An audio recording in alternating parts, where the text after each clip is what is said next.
Now, it's just about time for us to make way for the questions sent to us through email and text. Here's our QA segment. Isang trivia question ang ating natanggap. Who is the smallest player that ever played in the NBA? Jeanette Peredo of Bantay, Ilocos Sur. Maraming nagsasabi na ang larong basketball ay para lang daw sa mga matatangkad. Pero may mga hindi naniniwala dyan dahil may mga sumikat sa larong ito na maliliit pero malulupit sa paglalaro in the game na minsan ay tinatawag na Game of the Giants.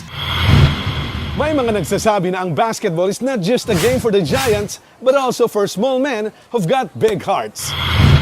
Small but terrible who excelled in the game of basketball. Una sa listahan ay si Muggsy Bogues, isang retiradong NBA player and former head coach of the Charlotte Sting ng WNBA.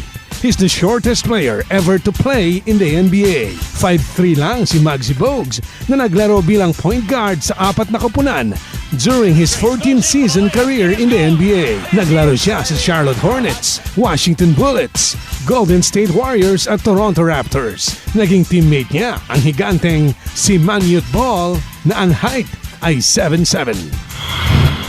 Check out Muggsy Bogues' Game Time Highlights.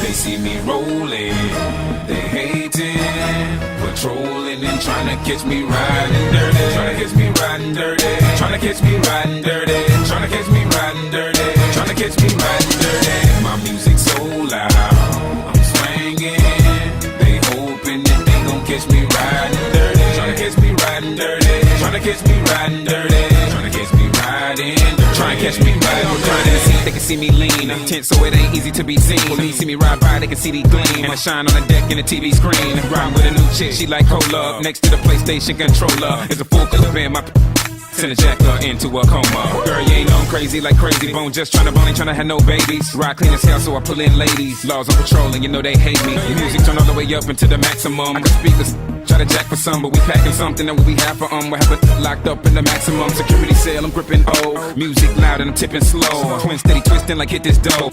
Right behind and it's in his throat. The windows down, gotta stop pollution. City changed like who is that producing? That's the plan skills when you have to cruising. Warrants in every city except Houston, but still ain't losing. Is he exciting?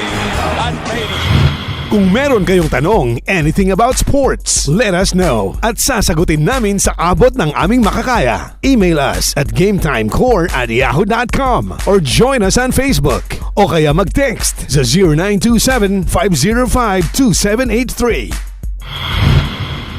Well, that's about it for the opening salvo of our new season. Thanks for watching. I'm Eddie Calizo. Until next game, until next time. Dito lang sa Game Time on Core TV.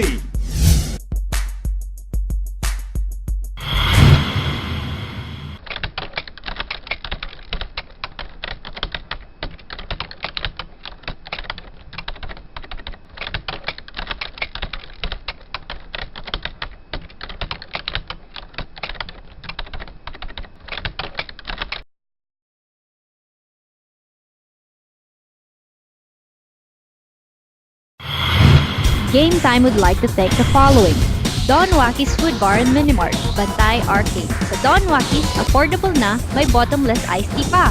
Luisa Trading, Quezon Avenue, Vigan City. University of Northern Philippines. Maxine's Boutique. Sweet and spicy.